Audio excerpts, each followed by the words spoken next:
তোমাদের ভাইদেরকে কি মেরে ফেলতে চাও? তখন এই সাহাবী তো অবাক, আমি আবার কখন মারতে চাইলাম ইয়া রাসূলুল্লাহ? আমি তো মারতে চাই নাই, আমি তো খালি বলেছি যে তার গায়ের রংটা অনেক সুন্দর। তখন তিনি বললেন, কেন তুমি সুবহানাল্লাহ বললে না, কেন তুমি মাশা আল্লাহ বললে না? যখন মাশা আল্লাহ বলবেন, সুবহানাল্লাহ বলবেন, নজরটা লাগবে না। আর যখন আপনি মাশা আল্লাহ বলবেন না, সুবহানাল্লাহ বলবেন না, দেখবেন নজর লেগে গেছে। আপনি বিশ্বাস করেন ব্যবসা খুব ভালো চলছে, মানুষ বললো যে বাহ তোর তো ব্যবসা হেভি, লালে লাল শাহজালাল, ঠিক আছে, দেখবেন আপনার কেনা বেচা বন্ধ হয়ে গেছে।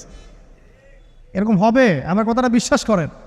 এটা কিন্তু সায়েন্স প্রমাণ করতে পারবে না, আল্লাহ এবং তার রাসূল বলেছেন, তার উপরে কোনো সত্য নেই। আছে সূরা কাহফ 29 নম্বর আয়াত পড়ে দেখেন, আল্লাহ পাক বলছেন, ওয়াকুলিল হাক্কু মির রাব্বিকুম, সত্য সেটাই যা তোমার রবের পক্ষ থেকে আসে। ফামান শাআ ফালইউমিন, যার ইচ্ছা হয় বিশ্বাস করুক, ওয়ামান শাআ ফালইয়াকফুর, যার ইচ্ছা হয় সে অস্বীকার করুক। এই কারণে আমরা বলি ফেসবুকে এত বেশি ছবি দেওয়া, এই আই ওয়াশ করা, এই যে শোডাউন করা, হ্যাঁ